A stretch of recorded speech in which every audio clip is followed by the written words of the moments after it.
नमस्कार प्यारे विद्यार्थियों, मैं सोहन एक बार फिर आपका नित्यम क्लासेस में स्वागत करता हूं।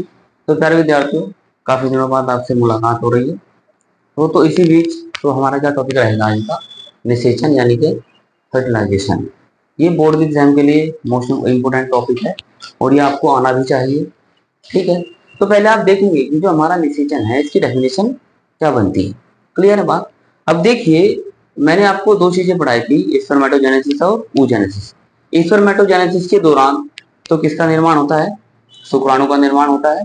और oogenesis की प्रक्रिया के दौरान किसका निर्माण होता है, ओवम का निर्माण होता है। ये क्या हमारा ओवम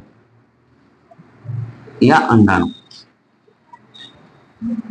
ठीक है, अब देखिए ये क्या होता है, जो ये क्या होता है हमारा स्पर्म और ओवम, यानी कि स्पर्म और ओवम के संलयन की प्रक्रिया को ही क्या कहते हैं हम भाई, निषेचन कहते हैं।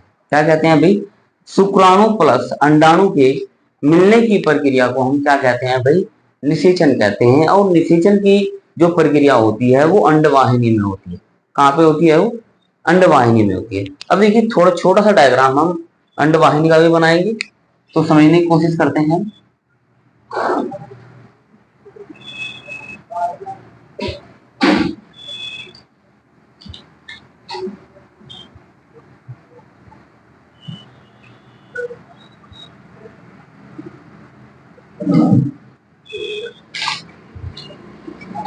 ठीक है, ये क्या है, गर्भाशय।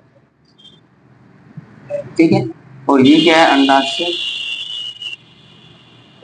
क्लियर है, और ये क्या है, हमारी अंडवाहिनी। ठीक है, ये अंडवाहिनी का स्थमस पार्ट। ठीक है, यहाँ पर जहां पर ओमा ठहरता है यहाँ पर इसको क्या बोलते हैं, एम्पुला। और जो कलेक्ट करता है ये क्या होता है, फिब्री। ठीक है, देखिए भाई, अंडाशय में होने वाली oogenesis की प्रक्रिया के दौरान किसका निर्माण होता है भाई, अंडाणु का निर्माण होता है। और उस अंडाणु को ये जो अंडवाहिनी की जो फिब्री पार्ट है ये उसको क्या करता है, कलेक्ट करता है और उस ओवम को कहां पे पहुंचाता है, अंडवाहिनी के एम्पुला पार्ट में, जहां पर निषेचन की क्रिया होती है। जब यहाँ पर ये ओवम पहुंचता है उसी टाइम स्पर्म क्या होता है, यहाँ पर पहुंचता है और उसे जाके क्या करता है, फर्टिलाइज करता है।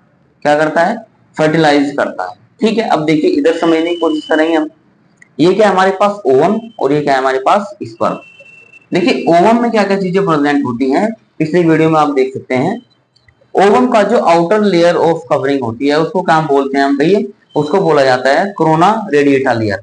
ये जो बाहर की साइड आपको दिख रही है ये 3 से 4 लेयर, इसको क्या बोलते हैं हम भाई, कोरोना रेडिएटा लेयर। इसके नीचे एक लेयर और प्रेजेंट होती है उसको क्या बोलते हैं हम, जोना पेलुसिडा लेयर। क्या बोलते हैं इसको हम, जोना पेलुसिडा लेयर। और इस जोना पेलुसिडा लेयर के अंदर इसका खुद का एक अपना क्या होता है भाई, साइटोप्लाज्म होता है। और ओवम के साइटोप्लाज्म को हम क्या बोलते हैं, ओप्लाज्म इसको बोला जाता है। क्लियर है। अब इसमें क्या होता है, एक जंतु ध्रुव होता है और एक होता है क्या, वृद्धि ध्रुव।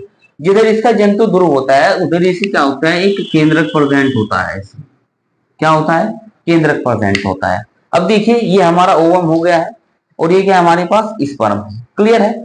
अब देखिए स्पर्म का जो आउटर कवर होता है यानी कि जो सबसे हेड वाले पार्ट में जो ऊपर वाला पार्ट होता है इसको क्या बोलते हैं हम, एक्रोसोम। ये किसका बना होता है, ये गोल्जी बॉडीज का बना होता है। इसी क्या होता है, जब ये स्पर्म वीर्य सेचन के बाद, वीर्य सेचन के बाद, देखिए वीर्य सेचन कहां पे होता है, इस मादा जनन तंत्र में, ये जनन पथ, जनन पथ में। अब क्या करते हैं, यहां से स्पर्म इस मादा जनन तंत्र के इस साइड में पहुंचते हैं और इस साइड में पहुंचते हैं।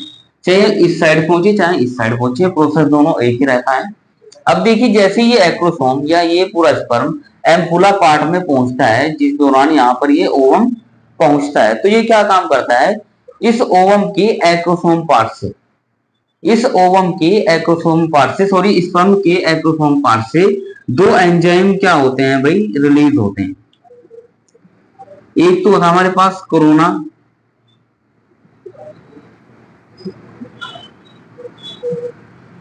कोरोना पेनिट्रेटिंग एंजाइम, और एक होता है जोना लाइसिन एंजाइम। क्लियर बात। ये कहां से साबित होते हैं, ये स्पर्म जो होता है इसके एक्रोसोम पार्ट से क्या होते हैं, रिलीज होते हैं दोनों दोनों एंजाइम।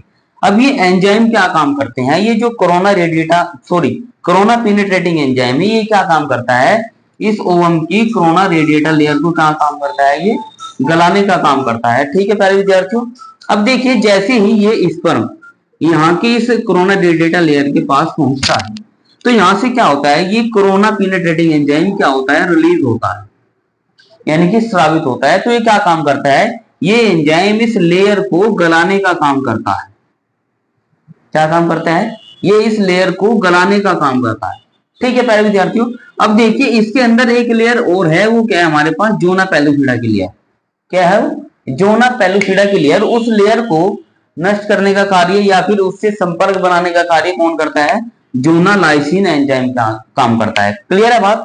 अब जैसे ही ये स्पर्म यहाँ पर पहुंच गया जोना पेलुसिडा के पास, यहाँ क्या होता है कि इस जोना पेलुसिडा की लेयर पर कुछ ग्राही प्रोटीन होते हैं। क्या होते हैं, कुछ ग्राही प्रोटीन होते हैं जो स्पर्म के एक्रोसोम पार्ट के ग्राही प्रोटीन के साथ क्या करते हैं, वो संबंध बनाते हैं। क्या काम करते हैं, संबंध बनाते हैं। साथ ही साथ इसका जो प्रोटीन है, इस जो जोना पेलुसिडा की लेयर है, ये इसको प्रेरित करता है कि ये जोना पेलुसिडा की लेयर या ये फिर ये ओवम किसी दूसरे स्पर्म से संबंध न बना ले। तो इससे ये निश्चित हो जाता है कि एक ओवम को केवल एक स्पर्म ही क्या करता है, फर्टिलाइज करता है। क्लियर है बात, इतनी बात समझ आ गई होगी आपको। अब देखिए जैसे ही ये लेयर गलती है, तो यहाँ पे इसका अपना एक केंद्रक होता है और इसका भी अपना केंद्रक होता है। तो इसी दौरान क्या होता है कि अर्धसूत्री विभाजन के दौरान यहाँ पर सेकंड पोलर बॉडी का निर्माण होता है। सेकंड, यहाँ पर फर्स्ट पोलर बॉडी होता है, इसके बाद सेकंड पोलर बॉडी का निर्माण होता है, जो क्या होता है, एक अगुणित संरचना है जो ओवम के निर्माण में मदद करता है। तो यहाँ पर इसका केंद्रक प्लस इस ओवम का केंद्रक मिलकर किसका निर्माण करते हैं भाई, जाइगोट का निर्माण करते हैं। किसका, यहाँ पे आप लिख सकते हैं भाई स्पर्म प्लस ओवम बराबर जाइगोट। और जाइगोट क्या है हमारे पास, ये 2n संरचना है। क्या है, ये 2n संरचना है जाइगोट। ठीक है, उम्मीद करता हूं समझ आ गया है। दोबारा फिर मैं आपको समझाने की कोशिश करता हूं कि शुक्राणु और अंडाणु के संलयन की प्रक्रिया को क्या बोला जाता है भाई, निषेचन बोला जाता है। और निषेचन की प्रक्रिया कहां पे, अंडवाहिनी में क्या होती है, पूरी होती है। और अंडवाहिनी के भी एम्पुला पार्ट में निषेचन की क्रिया क्या होती है, कंप्लीट होती है। अब जैसे ही मैंने आपको बताया कि जैसे ही ये अंडाशय से ओवम का निर्माण होता है, तो फिब्री द्वारा ये ग्रहण कर लिया जाता है और ये एम्पुला पार्ट में पहुंचा दिया जाता है। उसी दौरान या उसी समय स्पर्म भी यहाँ पर एम्पुला पार्ट में पहुंच जाता है और जाकर इस ओवम को क्या करता है, वो फर्टिलाइज करता है। क्लियर है, तो उम्मीद करता हूँ ये निषेचन आपको समझ आ गया होगा। इन दोनों की निषेचन की प्रक्रिया दौरान किसका निर्माण होता है भाई, जाइगोट का। जाइगोट क्या होता है, हमारे पास 2n संरचना होती है। और आगे का प्रोसेस क्या कहलाता है, हमारा भ्रूणीय परिवर्धन कहलाता है। वो मैं इससे नेक्स्ट वाले वीडियो में आपको बताऊंगा। ठीक है, तो आशा करता हूं ये टॉपिक आपको समझ आ गया होगा। बहुत अच्छा टॉपिक है ये बोर्ड के एग्जाम के लिए। ठीक है, बहुत इंपॉर्टेंट है।